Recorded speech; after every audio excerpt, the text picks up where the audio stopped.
Hello mga kalaro, magandang hapon. 5 PM games ngayong April 29 ang ating video ngayon. So hawakan na po ang inyong mga 2D at 3D Lotto ngayong 5 PM games. At eto na ang mga lumabas na number ngayong hapon. Ayan po, ilalagay po natin dito sa kabilang side yung mga result. At sana po nanalo ka. Meron po tayong Lotto Outlet nga pala mga kaibigan, yung first time na hindi po alam na tayo po ay Lotto Outlet, at meron tayong ginawang Facebook page para kayo po ay makataya ng Lotto nang hindi na lumalabas ng bahay. Napakainit. At kung OFW ka, pwede ka na rin po tumaya ng Lotto. Hanapin nyo lang kami sa Facebook, K3 Taya Tayo Lotto. I-chat nyo kami dyan, ipadala ang taya.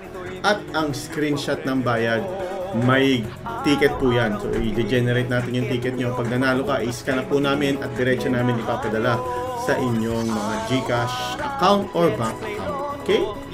Thank you very much. Hawakan na po ang inyong mga ticket. At eto na, magsisimula na po tayo. Shoutout sa mga loyal subscriber. Thank you sa laging panunood. Let's go.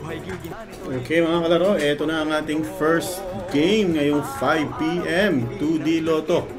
Kung meron kang 2D Lotto ticket, good luck po sa inyo. At ito po, bukulahin na natin. Magkano ba ang premyo ng 2D Lotto? Pag tumaya ka po ng 10 piso, panalo ka ng 4,000 pesos. At nakapili na agad ang machine. Ang ating first number, 18. Second number, 30. 1830. 18:30, parang alas 6:30 ng hapon. 18:30, congratulations, nanalo ka ba? Paki-comment kung nanalo ka. Kung tumaya ka ng 10 piso, panalo ka po ng 4,000 pesos. 4,000 pesos kung straight or target, ibig sabihin hindi pwedeng magkabaliktad. Pero kung ang taya mo po ay rumble, pwedeng magkabaliktad at panalo ka naman ng 2,000 pesos sa 10 pisong taya. At lagi namin pinapaalala mga kalaro, huwag kang tataya ng 30 pesos sa isang number sa isang ticket. Pwede dalawang ticket pero huwag sa isang ticket dahil may tax po pag nanalo ka ng more than 10,000 pesos. Dahil 30 pesos po ay 12,000, nabawasan ka pa ng magkano, nasa 6,000 din. Ubus. Diba?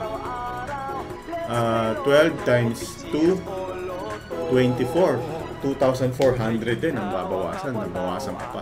Kaya huwag tataya ng more than 30 pesos. Huwag ng more than 20 pesos. Okay? Next game natin, 3D Lotto. Ganun din, bawal lang 20 ang 30 pesos sa isang ticket, sa isang number. Dalawang ticket dapat. Ito na. First number, 7. Second number ay number 5. And the third number ay ang number... Panalo ka na ba? 4, 754. Magkano po ang premyo niyan? 4,500 pesos sa target at 750 kung kayo po ay nagrambulito. 754 at ini-invite ko po lahat tumaya sa aming Lotto Outlet online. Hanapin niyo po ang K3 Taya Tayo Lotto sa inyong cellphone, sa inyong Facebook. Thank you very much. See you mamayang 9 PM.